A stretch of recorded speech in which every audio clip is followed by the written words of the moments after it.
Hello, I'm Mark Egly from the Des Moines Driving Range. I'm here with a 90-second golf channel tip for you. I hope you find this really entertaining, but more than that, eye-opening about the main ingredient of where the power comes from in the game of golf. Later in the regular video you'll sit there and get some logical explanations to this. But first of all, I want to hit a shot for you where I use all the hips and all the shoulders that you've been told to use. This one right here, I'm going to use reverse hips and shoulders and look at you. And then this one, I'm just going to use the drill I started 37 years ago of putting my right foot behind so that I have less hips and less shoulders involved in the swing. Perfect balance, pretty long 3-iron.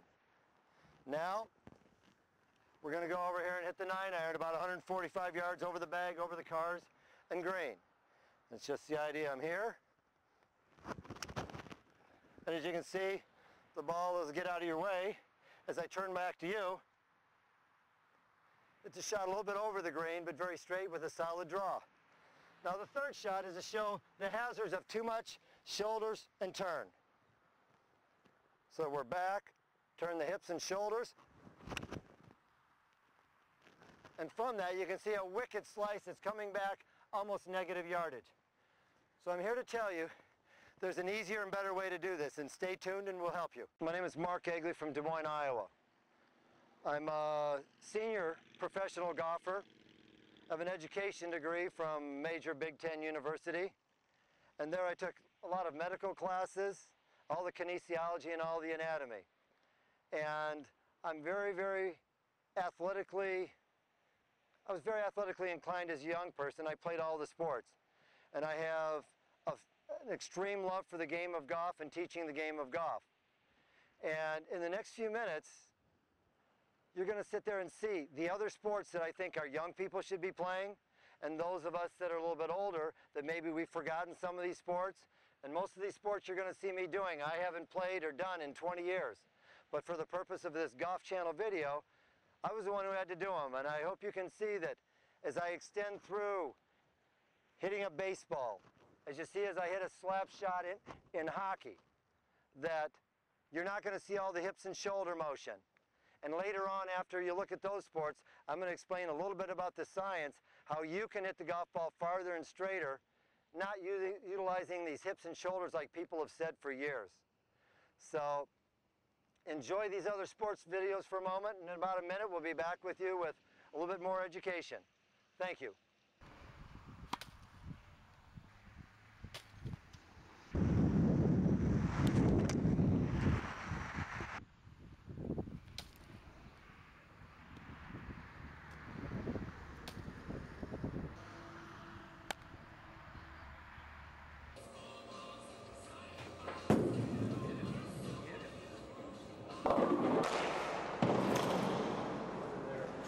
Please look at these sports motion stills to show how the hips are under control so that proper extension can occur to promote maximum force.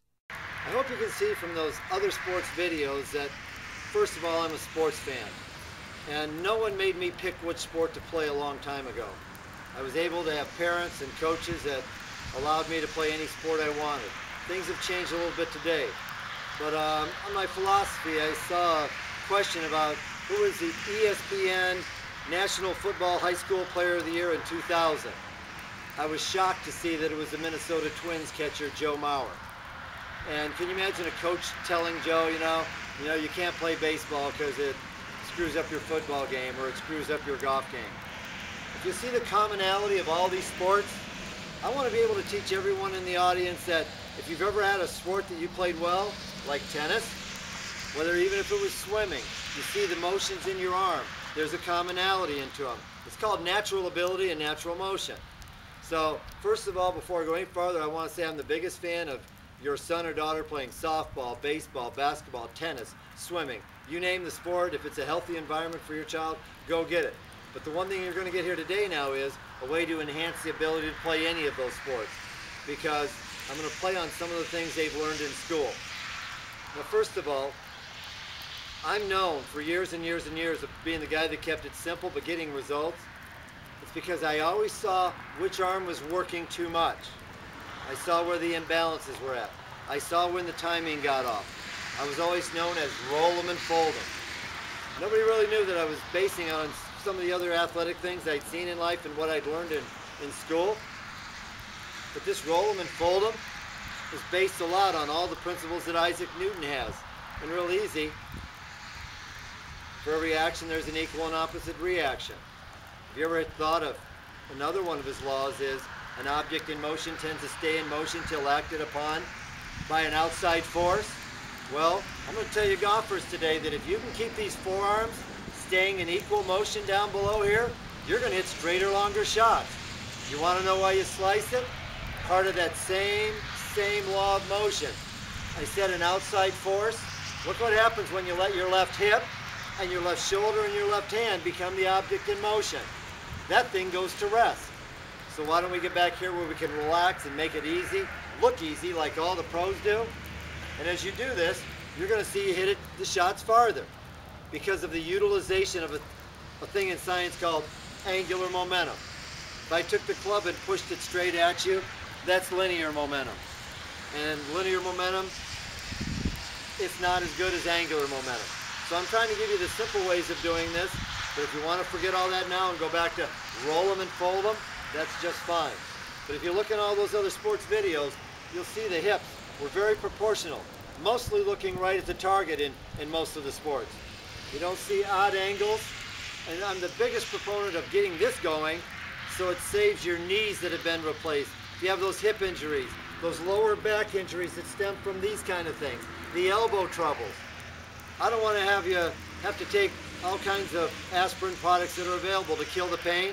How about we roll over and do this to dissipate the force?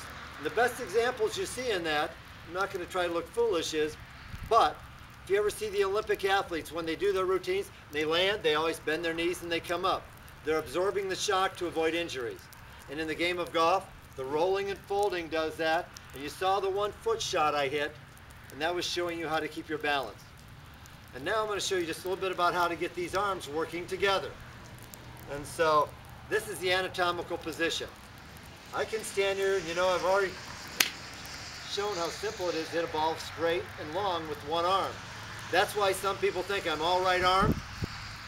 But I get into this anatomical position, and it's something you've seen in the doctor's office and in the anatomy book. This is the anatomical position.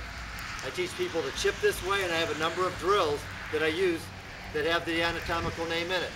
But if I go back here, the right arm just went from anatomical to anatomical. Now this time I'm going to take the left arm. That's anatomical to anatomical. And what I have is two arms working in unison and utilizing Newton's law of forms in motion or an object in motion. Same thing. Now one of his other ones is force equals mass times acceleration. So if you're coming into the golf shot and you're leading in like this, with this unstraight right arm, you are not maximizing your force. And I'm going to get into it in another drill where people say, hold on lightly with this hand here. It's not a very good idea if you want to be long and straight. There's nothing like getting your left arm back here and having the club face facing you over here. You can whiff it, you can top it and slice it. I want to help the 90% of golfers who slice it their whole lives right now today.